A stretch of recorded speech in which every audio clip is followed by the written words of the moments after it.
Hello বন্ধুরা, ঢেলে পুরান চ্যানেলে তোমাদের স্বাগত। আমি আজকে করে দেখাবো বেগুন দিয়ে মেথি শাক ভাজি। তো বন্ধুরা, আমি ভিডিওটা আগে করে নিয়েছিলাম, কিন্তু আমার ক্যামেরাটাও মানে অন্য উল্টে গেছিল, সেই জন্য আমার ভিডিওটা হয়নি।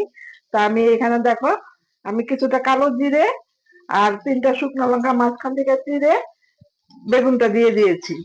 এবার বেগুনের উপরে সামান্য হলুদ আর পরিমাণ মতো নুন দিয়ে নিয়েছি।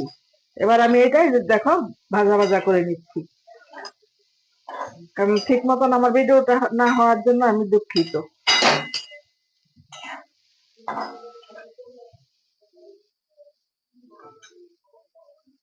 আর বন্ধুরা, এখন বাজারে প্রচুর পরিমাণে এই মেথি শাক পাওয়া যায়।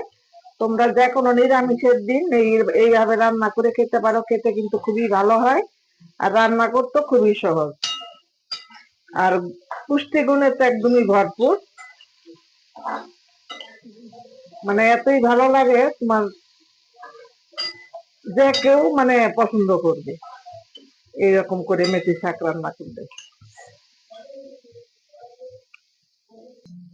বেগুন গুলো ভাজা ভাজা হয়ে গেছে। এবার আমি দিয়ে দেব এই কেটে রাখা মেথি শাক। দেখো কতটা ধীরে ধীরে করে কেটে নিয়েছি। এবার শাকগুলো আমি দিয়ে দেব। বন্ধুরা, তোমাদের হয়তো কোনো একটা আওয়াজ আসছে, শুনতে পাচ্ছ, কিন্তু আমার এই পাশেই রান্নাঘরের সাথে একটা অডিটোরিয়াম আছে, ওখানে তোমার বাচ্চাদের অনুষ্ঠান হচ্ছে, হয়তো সেই আওয়াজটা তোমাদের কানে আসতে পারে।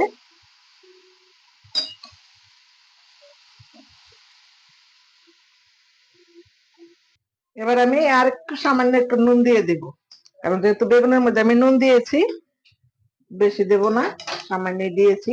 আর অনেকেই বন্ধুরা বেগুনটা নামিয়ে নেয়, আমি কিন্তু নামালাম না, আমি এইভাবেই দিয়ে দিয়েছি, কারণ আমি এইভাবেই রান্না করি শাক, আলাদা করে নামিয়ে না নিলেও হয়।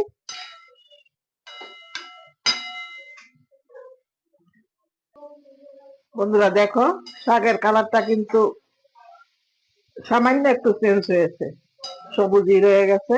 আর এখানে আমি এক আটি শাক নিয়েছি, আর মাঝারি একটা বেগুন নিয়েছিলাম।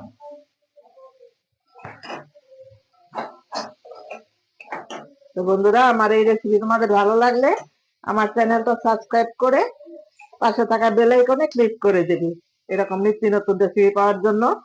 আর নতুন বন্ধুদের বলবো আমার চ্যানেলটা সাবস্ক্রাইব করে নিও তোমরা, আর সবসময় আমার পাশে থেকো। আর একটা লাইক দিবে, কিন্তু লাইক দিতে ভুলো না, কমেন্টস করবে, বন্ধুদের মধ্যে শেয়ার করে দেবে, আর ফুল ভিডিওটা দেখবে, তাহলে বুঝতে পারবে না আমি কি করে রান্না করেছি। আর তোমরা বাড়িতে একবার হইলো এরকম করে দেখো, খেতে কিন্তু খুবই ভালো হয়, আর রান্না করতেও কিন্তু একদমই সহজ, ভীষণ টেস্টি হয় খেতে।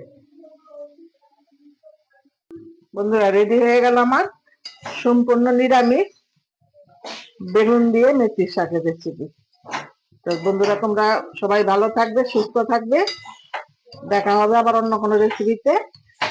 তা আমি তোমাদের পরে বেড়ে দেখাচ্ছি।